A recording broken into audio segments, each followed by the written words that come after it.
제가 가진 성경 신약 337페이지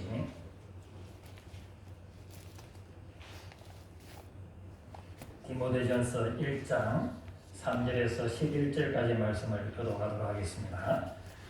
하나님의 말씀을 들읍시다.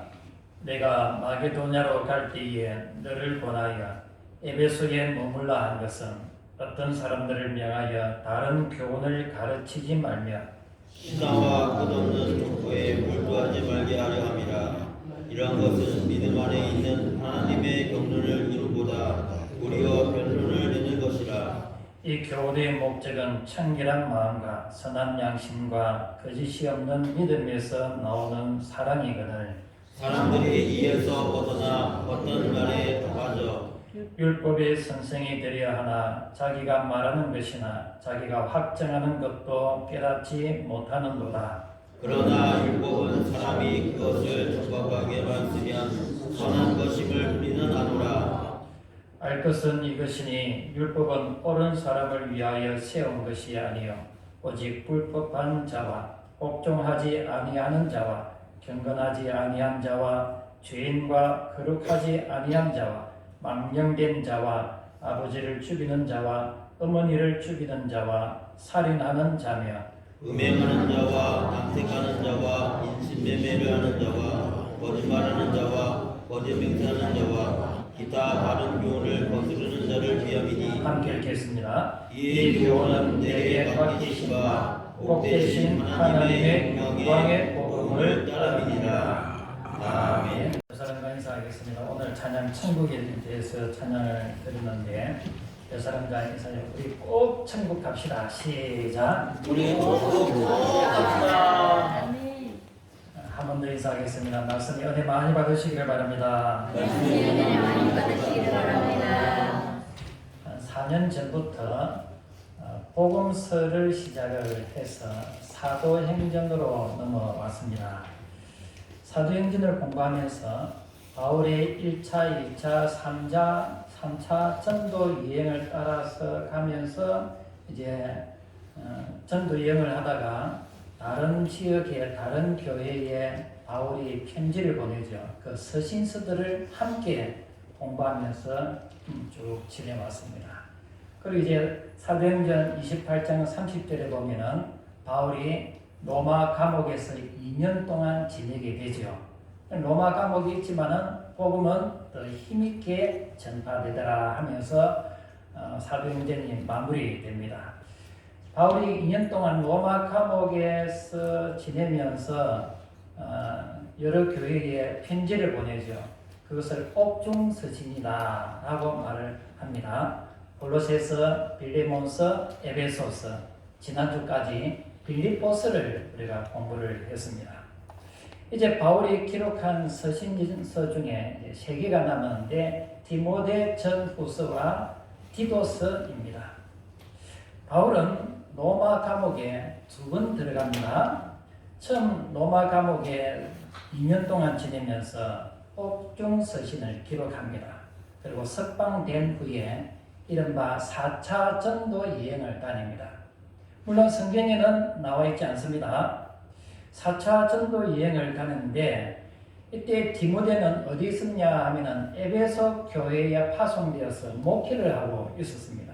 그런데 교회 안에 여러 문제들이 나타납니다. 특히 거짓된 교훈으로 교회가 어려웠습니다. 그래서 젊은 목회자인 이 디모데에게 교회를 어떻게 하면 건강한 교회로 세워갈 것인지에 대한 목회적인 권면을 쭉 기록해서 보낸 것이 디모데 전서입니다. 그래서 디모데 전서, 후서, 디도서는 목회 서신이다 이렇게 표현을 합니다. 바울은 4차 전도 여행을 하면서 이 디모데에게만 목회 서신을 보낸 것이 아니라 저 그레데에서 목회하고 있는 디도에게도 편지를 보내죠. 그래서 디도서까지 목회 서신이라고 말을 합니다. 그런데 나중에 바울이 2번째 로마 감옥에 들어가게 됩니다. 순교하기 직전에 이제 디모데 후서를 기록을 하게 됩니다. 이제 오늘부터 몇 주간은 이 디모데 전서 바울이 로마 감옥에서 나와서 4차 전도 여행을 하면서 에베소 교회에 목회하고 있는 이 디모데에게 보낸 첫 번째 편지인 디모데전서를 몇 주간 공부하도록 하겠습니다. 바울은 1장에서 거짓된 가르침을 조심하라, 또 율법의 참된 목적이 무엇인가, 또한 우리가 받은 복음이 얼마나 영광스러운 것인지에 대해서 강조하고 있습니다. 여러분, 교회 안에 가장 위험한 게 뭔지 아십니까? 이단 위험합니다. 세상적인 교훈 굉장히 위험합니다. 같은 맥락에서 바울은 에베소 교회 안에 가장 심각한 것이 있는데 뭐냐? 다른 교훈을 따르더라라는 것입니다. 3절에 보면 이렇게 말씀합니다. 어떤 사람들을 명하여 다른 교훈을 가르치지 말라. 여기 다른 교훈이라는 것은 완전히 다른 종교 이야기가 아닙니다. 교회 안에서 하나님 이야기하면서 복음처럼 말하는데 실제로 따져보면 복음이 아닌 것, 이것이 다른 교훈입니다. 당시 에베소 교회 안에 다른 교훈을 가르치는 부류가 있었는데 그것을 4절에서 신화와 끝없는 족보를 주장하는 자들이라고 말씀하고 있습니다. 어떤 사람들은 신기한 이야기를 합니다. 천사 이야기, 또 인간의 이성에 대한 자랑, 성경에 없는 이야기들을 꾸며내서 막 이야기하는 사람들이 있습니다. 대표적인 자들이 영지주의자들입니다. 신화 이야기죠. 또 어떤 사람은 족보 이야기로 교회를 갈라치게 합니다. 대표적으로 율법주의자들입니다. 여러분, 왜 이런 현상이 생기느냐? 복음이 강조되지 않으니까 이런 인간의 목소리가 나타나는 것입니다. 그러면 지금은 어떨까요? 지금은 다를까요? 같습니다. 형태만 바뀌었지 동일합니다. 요즘은 이런 식입니다. 믿으면 잘 된다. 하나님 믿으면 성공하고 돈 잘 번다. 질병도 치료받는다. 물론 맞기는 맞습니다만 그것이 강조되죠. 또 자신을 강조합니다. 자기 기분을 중요시합니다. 지금은 혈통 이야기는 잘 안 하지만 대신 이런 이야기들을 합니다. 우리 집안은 이런 집안이다. 자식 자랑, 돈 자랑, 세상 이야기, 정치 이야기, 이런 것이 다 현대판 족보 이야기. 그런데 이런 이야기들의 결론이 무엇이냐? 그들이 이런 이야기를 나눈 후에 더욱더 화목해졌더라. 그들이 그런 이야기를 나눈 이후에 하나님을 향한 믿음이 더 견고해졌더라. 이렇게 나타났습니까? 그렇지 않습니다. 하나님의 경륜을 이름보다 변론을 낳더라 하는 것이죠. 교회 안에 계급주의를 만들고 파당을 만들어서 결국은 다툼과 분쟁, 그래서 결국은 교회를 떠나는 사람들이 있습니다. 그래서 에베소 교회를 어지럽히는 다른 교훈, 거짓된 가르침이 두 가지가 있는데 먼저 그것을 말씀을 드리겠습니다. 먼저 신화적인 이야기로 교회를 어지럽히는 영지주의자들이 있습니다. 바울 서신을 보면은 계속해서 등장하는 그 거짓 교사들, 거짓 선지자들, 이런 사람들은 거의 다 영지주의자들입니다. 오늘은 영지주의가 무엇인지에 대해서 조금만 더 말씀을 드리겠습니다. 이 영지주의는 초대교회 시기에 등장한 사상인데 여러 종교들 또 철학 이것을 막 섞어서 만들어낸 사상입니다. 한 문장으로 말씀을 드리면 영지주의는 물질 세계를 부정하고 특별한 영적 지식을 통해서 구원을 얻는다, 이런 사상입니다. 인간 안에는 신적인 능력이 있지만 그것을 깨닫지 못하면 이 세상에 묶여있고 그것을 깨달으면 영원히 해방되고 구원받는다. 이것이 영지주의자들이 주장하는 사상들입니다. 그래서 영지주의는 철저하게 이언론이죠. 영적인 세계, 우리 정신과 영혼은 선하고 신적인 것이고 물질 세계, 우리 육체와 이 세상은 악한 것이고 불완전한 것으로 봅니다. 여기서 우리 기독교와 아주 다르지요. 하나님은 물질 세계를 악한 것으로 보지 않습니다. 창세기 1장 2절에 보면은 하나님께서 천지 만물을 창조하시고 난 다음에 무엇이라고 말씀하십니까? 예, 기뻐하였다. 좋아했습니다. 그런데 영지주의자들은 이 영적인 세계는 최고의 하나님이 창조하신 것이고 이 물질 세계는 좀 열등한 존재가 창조했다. 이렇게 주장을 합니다. 또 예수님에 대해서도 우리의 구원자로 보지 않습니다. 단순히 이 구원의 지식을 전달하는 천사, 사자 이렇게 보면 특히 예수님을 잠시 사람의 몸을 빌려서 존재했지 본질적으로 사람은 아니다. 그러면서 십자가에 처형되기 전에 그 몸을 버리고 그 영혼은 하늘나라로 갔기 때문에 고난을 당하거나 십자가에 죽지 않았다. 그러니 부활도 없다. 이런 식으로 주장을 합니다. 이것은 복음을 완전히 부정하는 이단이죠. 여러분, 예수님은 우리와 같이 온전히 사람이 되셨고 온전한 하나님이셨습니다. 예수님은 우리와 똑같은 육체를 가지셨기 때문에 우리의 질고를 아십니다. 우리의 고통을 아십니다. 하지만 완전한 하나님이셨기 때문에 죄는 하나도 없으신 분이십니다. 그렇지만 우리의 죄를 다 짊어지시고 십자가에 죽으시고 3일 만에 부활하심으로 우리의 구주가 되어 주셨습니다. 두 번째, 족보 이야기로 교회를 혼란스럽게 하는 이들은 율법주의자들입니다. 8절에 보면 그러나 율법은 사람이 그것을 적법하기만 쓰면 선한 것임을 우리는 아노라. 당시 초대교회에 율법을 굉장히 중요시했죠. 사실 우리나라 기독교 초기에도 이런 현상이 좀 비슷하게 나타난 적이 있습니다. 유대인들이 말하는 율법이 아닙니다. 유대인들이 말하는 율법에 대해서는 별로 민감하지가 않습니다. 오히려 조금 무시하고 터무시하는 그런 경향이 우리에게는 있죠.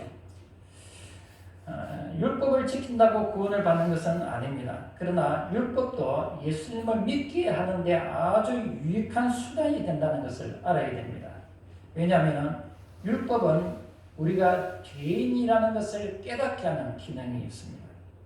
죄인인 우리가 구원받기 위해서는 누군가가 나를 대신해서 죽어야 죄 사함을 받는데 그 누군가가 누구냐? 예수님이라는 사실을 율법을 통해서 알게 된다는 것입니다. 또 이 율법은 내가 다른 사람들에게 어떻게 해야 되고 하지 말아야 할 것인지에 대해서 잘 가르쳐 주고 있습니다. 우리가 하나님에 대해서도 어떻게 신앙생활을 해야 하는지에 대해서 잘 가르쳐 주는 것이 이 율법입니다. 그래서 우리는 율법을 통해서 하나님의 뜻을 깨닫게 되고 하나님이 기뻐하시는 삶을 살 수가 있는 것이죠.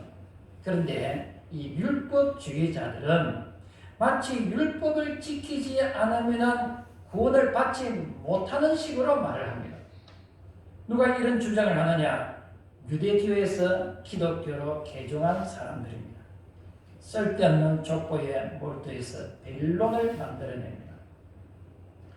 복음을 받은 자들이 계속해서 옛날 이야기하면서 이래야 되니 저래야 되니 그러면서 복음을 변질시키고 있더라라는 것입니다. 여러분, 조금 전에도 말씀드린 이 영주의자들, 율법주의자들은 지역을 불문합니다. 초대교회를 계속해서 지속적으로 괴롭힌 이 대표적인 이단들입니다. 복음을 약화시키고 복음을 왜곡시킵니다. 그럼 우리는 다를까요? 우리나라는 불교와 유교의 전통 속에서 기독교가 세워졌습니다. 그러다 보니까 성도들을 가만히 보면은 겉으로는 기독교인인데 속으로는 불교 사상, 유교 사상이 그대로 있습니다. 지금은 많이 나아졌습니다. 세대가 많이 바뀌었기 때문에. 전에도 제가 말씀드렸는데 예배 시간에 찬송 부를 때 박수를 치면 된다 안 된다? 우리가 딱 정해볼까요? 박수를 쳐도 된다 안 된다? 박수 치면 안 된다. 그거 성경에 없습니다. 시편 150편 1절 할렐루야 그의 성소에서 하나님을 찬양하며 그의 검능의 궁창에서 그를 찬양할지어다. 어디서 찬양합니까? 그의 성소에서, 오늘날로 말하면 교회에서. 나팔 소리로 찬양하며 비파와 수금으로 찬양하며 소고치며 춤추어 찬양하며 현악과 통소로 찬양할지어다. 너는 기쁨으로 나아가며 손뼉을 치며 발을 구르며 그에게 나아갈지어다. 다윗은 하나님을 찬양할 때 얼마나 기쁘게 찬양했는지 막 춤을 추다가 바지가 내려갔다고 하지 않습니까? 그런데 우리나라는 어떻습니까? 지금도 조금 남아있지만 박수 치면 어딨어? 그죠? 왜 그럴까요? 유교 사상이 젖어있기 때문에 그렇습니다. 옛날에는 피아노도 이 예배당 안에 못 들어왔습니다. 어디 띵깡띵깡 피아노가 예배당에 들어오냐고. 우리는 기독교를 믿는 것이지 유교를 믿는 것이 아닙니다. 그런데도 우리가 자라온 배경이, 우리나라의 배경이 불교와 유교이기 때문에 그런 사상들이 남아있다는 것이죠. 이게 기독교인지 유교인지 이 혼합 종교가 되어 있는 그런 경우도 있습니다. 여러분, 우리가 믿는 이 복음은 기쁨의 종교입니다. 영광의 종교입니다. 그러면 우리가 믿는 복음이 왜 영광스러운 것인가? 세 가지로 간략하게 말씀을 드리겠습니다. 첫 번째, 복음에는 구원의 능력이 있기 때문에 영광스러운 것입니다. 읽지 않았지만 15절에 빛보다 모든 사람이 받을 만한 이 말이야. 그리스도 예수께서 죄인을 구원하시려고 세상에 임하셨다 하였던 죄인 중에 내가 개수니라. 여러분, 예수님이 이 땅에 오신 목적이 무엇입니까? 죄인인 우리를 구원하시기 위해서. 이 구원에는 세 가지 의미가 있습니다. 하나는 죄의 결과로부터 구원받는 것입니다. 인간은 자신이 지은 죄에 대한 책임을 져야 됩니다. 그 죄의 책임이 무엇입니까? 지옥에 가는 것이죠. 그러나 예수님을 구원자로 믿는 사람들은 아무리 죄가 커도 지옥에 가지 않고 천국에 들어갑니다. 왜냐하면 예수님이 십자가에서 피 흘리심으로 택함받은 우리 모두의 죄를 대신 갚아 주셨기 때문에, 그래서 죄의 결과로부터 우리는 구원받은 것이죠. 또 하나, 죄의 근시로부터 구원받은 것을 말합니다. 사람은 누구나 착하게 살려고 하고 의롭게 살려고 합니다. 그러나 정말 그렇게 될까요? 아무리 착하게 살려고 해도 잘 안 됩니다. 왜 그렇습니까? 이 죄의 습성이 있기 때문에 그렇습니다. 태어날 때부터 우리는 죄성을 가지고 태어납니다. 그러나 예수님을 믿으면 새로운 존재가 됩니다. 아무리 타락하고 부패한 사람도 예수님을 믿으면 그 신의 성품이 성령이 우리 심령에 들어오셔서 새로운 삶, 거룩한 삶, 경건한 삶, 하나님을 닮아가는 삶이 되는 것입니다. 또 하나, 마귀의 지배로부터 구원을 받습니다. 과거 우리는 세상의 풍속을 쫓았고 공중의 권세 잡은 자를 따랐습니다. 그러나 예수님을 믿게 되면 성령이 우리 마음에 오셔서 악한 영이 떠나가죠. 악한 영이 지속적으로 우리를 죄 짓게 만들지만 성령께서는 그 죄를 짓지 못하게 합니다. 악한 영을 이길 수 있는 능력을 공급합니다. 거룩하게 살 수 있는 능력을 공급합니다. 예수 믿고 성령이 오시면 악한 습관에서 해방되고 거룩한 생각을 하게 되고 하나님 말씀을 사모하게 되고 올바른 삶을 살아가게 되는 것이죠.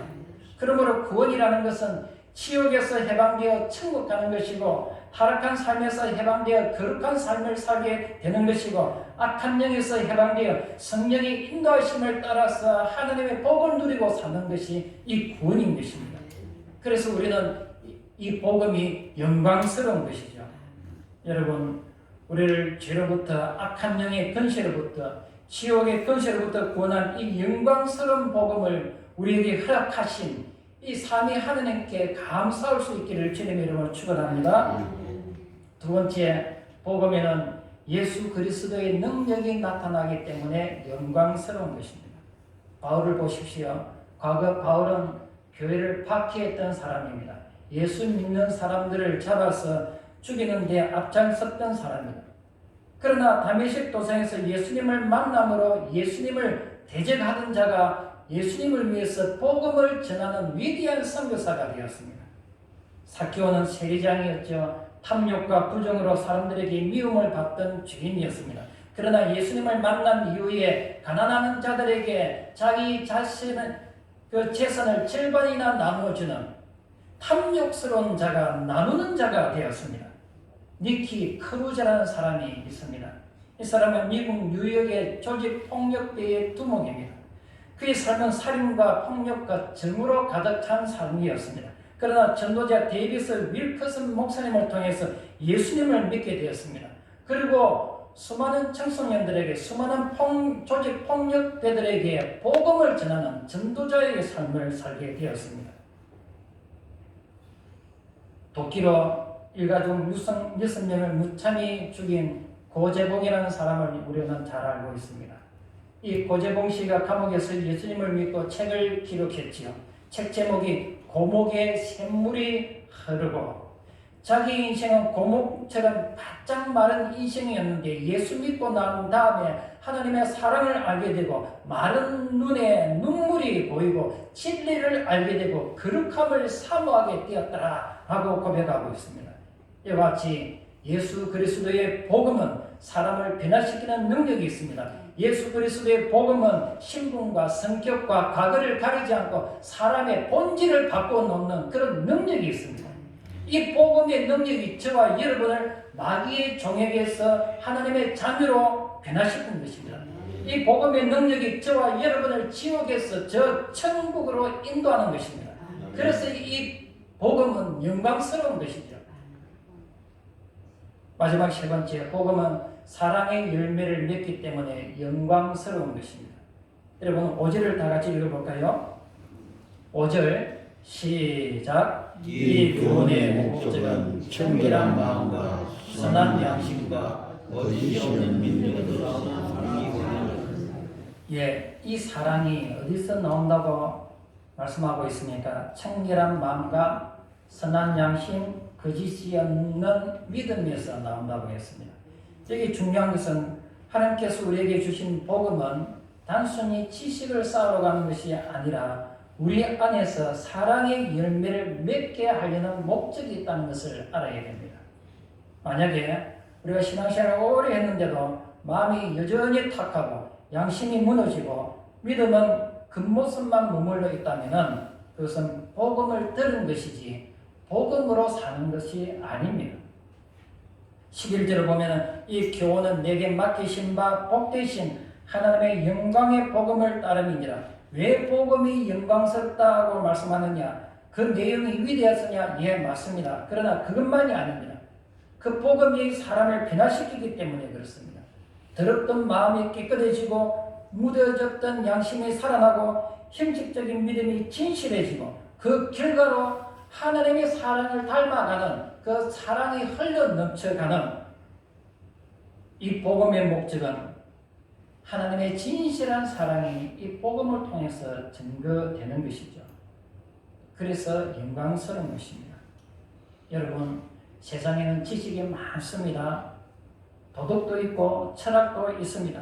그러나 사람의 마음을 근본적으로 바꾸는 것은 사랑입니다. 복음입니다.